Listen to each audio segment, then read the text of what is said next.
마가복음 2장 16절 17절을 가지고 말씀드리겠습니다.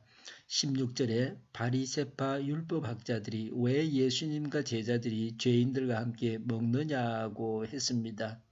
이 질문이 정당한 측면이 있습니다. 죄인들과 함께 먹으면서 어울리면 죄를 짓게 됩니다. 의인이 죄인들과 어울려서 죄를 지어서는 안 됩니다. 의인은 의롭게 살아야 합니다. 불신자가 어울려서 술을 마시고 그렇게 해서는 안 됩니다. 그러나 다른 측면이 있었습니다. 바리새인들은 교만과 위선으로 남을 멸시하고 정죄하기 바빴습니다. 바리새인들은 어떤 사람들입니까? 율법을 지키는 형식주의자입니다. 외모와 형식을 중시했습니다.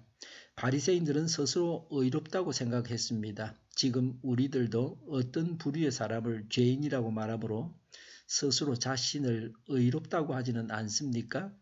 적폐 그러면서 자신들은 의로운 척하고 있습니다. 그렇게 하면 의로운 사람이 된다고 생각하고 있습니다.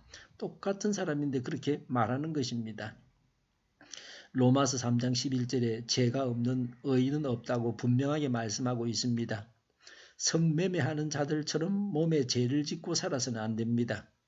세리처럼 억압하고 착취하며 살아서는 안 됩니다. 그러나 성매매자나 세리가 아닐지라도 나는 의인이라고 말할 수 있는 죄 없는 사람이 있습니까? 없습니다. 자신의 죄를 발견하지 못하는 바리새인들은 예수님께서 구원해 주실 수 없습니다. 예수님은 죄인을 부르십니다. 그런데 예수님의 부르심에 대답하고 예수님을 따르는 자는 적습니다. 예수님의 12 제자 중에 바리새인은 없습니다. 바울은 바리새인이었습니다. 바울은 예수님께서 지상에 계시는 동안에는 예수님을 따르지 않았습니다. 바리새인이 자신의 죄를 인정하고 예수님을 믿는 일은 좀처럼 없었습니다. 스스로 의롭다고 생각하기 때문에 예수님의 부르심이 들리지 않습니다. 바리새인들은 하나님과 가장 가까이 있는 자들이라고 사람들은 알고 있습니다. 그러나 사실은 하나님과 가장 멀리 있었습니다. 하나님을 믿기 가장 어려운 자들이었습니다. 인간 세상에는 이런 일들이 허다하게 있습니다. 실제와 겉모습은 전혀 딴판입니다. 우리 자신은 어떠합니까? 사람들이 볼 때는 하나님과 가장 가까운 자라고 하지만 사실은 하나님과 가장 멀리 있지는 않습니까? 껍데기만 보고 속이 있다고 착각해서 천국길을 가지 못하고 지옥길을 가서는 안 됩니다. 예수님은 강압적으로 죄인을 붙잡아가는 경찰과 같은 분이 아니십니다. 예수님의 부르심에 대해서 나는 죄인입니다라고 자신이 죄인인 것을 고백해야 합니다. 예수 믿지 않는 자는 예수님을 영접해야 합니다. 믿는 자는 자신이 죄를 지으면서 살고 부족한 자라는 것을 깨닫고 죄를 씻고 예수님의 인도하심을 요청하고 살아가야 합니다. 바리새인들은 세리 마태를 죄에서 구원해낼 능력이 없었습니다. 바리새인들은 자신들도 세리와 같아지지 않으려고 세리를 격리시켰습니다. 죄인을 따돌렸습니다. 예수님과 제자들은 바리새인들과 달랐습니다. 예수님은 죄인들과 함께 어울리시면서 죄인들을 죄로부터 구해내셨습니다. 마태가 베푼 식사는 친구들과 작별하는 잔치였습니다. 예수님은 죄인을 구원하시는 분이십니다. 예수님은 17절에 의인을 부르러 온 것이 아니라 죄인을 부르러 왔다고 하셨습니다. 예수님은 건강한 사람에게는 의사가 필요 없고 병자에게 의사가 필요하다고 하셨습니다. 의사가 환자를 피하면 병자를 고칠 수 없습니다. 예수님은 고쳐야 할 사람들을 어떤 이유에서도 피하지 아니하셨습니다. 예수님은 바리새인들로부터 비난을 받으면서도 죄인을 만나 주셨습니다. 예수님은 죄인을 의인으로 만들려고 이 땅에 오셨습니다. 예수님께 죄인들을 만나지 말라고 하는 것은 예수님의 일을 막는 것입니다.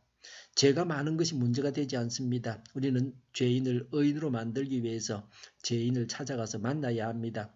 하나님을 믿고 신실한 성숙한 신자들은 불신자고 많이 사귀어야 합니다. 그래야 불신자들을 신자로 만들 수 있습니다. 믿는다고 하면서 믿음이 좋다고 하면서 불신자들에 대해서 무관심한 사람은 진짜 성숙한 자가 아닙니다. 마태는 본래 세리로 거둬들이는 자였습니다. 착취하는 자였습니다. 그런데 예수님을 만남으로 나누어 주는 자로 바뀌어졌습니다. 예수님을 믿어서 이런 변화가 일어납니다. 예수님이 우리 안에 계십니다. 우리와 함께 하시는 하나님의 능력을 가지고 불신자들 속에 들어가서 그들을 구원해야 합니다. 기도하겠습니다. 하나님의 능력을 가지고 하나님의 구원의 도구가 되게 하여 주시옵소서. 우리 동일교회가 만군을 지하게 하여 주시옵소서. 예수 이름으로 명하노니 모든 병만은 물러가고 몸의 모든 부분들은 온전하게 될지어다. 신유의 기적을 베푸셔서 저희의 질병을 지금도 고쳐주시옵소서. 저희와 이 나라 이 민족과 교회를 불쌍히 여겨 주시옵소서. 독재 정권이 무너지고 적화 통일되지 않게 하시며 평화 통일을 이루게 하여 주시옵소서. 전쟁 위험이 사라지게 하시며 북한의 핵 문제를 해결하여 주시옵소서. 신앙의 자유를 누리며 살게 하여 주시옵소서. 하나님을 대적하는 세력들이 바로 망하게 하여 주시옵소서. 국회와 정부가 하나님이 기뻐하시는 법만을 만들게 하시며 반성경적인 모든 법과 내기와 영들이 지구상에서 즉시 철폐되게 하여 주시옵소서.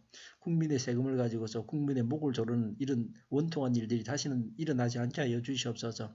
대통령이 통치를 잘하게 하시며 진이 일어나지 않게 하시며 출산율이 올라가게 하시며 건전한 나라가 되어서 자녀를 낳고 살만한 나라가 되게 하여 주시옵소서. 에너지 정책, 재활용금 정책을 제대로 세워서 집행하게 하여 주시옵소서. 늘 맑은 공기를 마실 수 있게 하여 주시옵소서. 오늘도 성령님을 따라서 차고 넘치는 삶, 복된 삶을 살게 하여 주시옵소서. 감사와 찬양을 주님께 돌려드리며 예수님의 이름으로 기도하옵나이다. 아멘.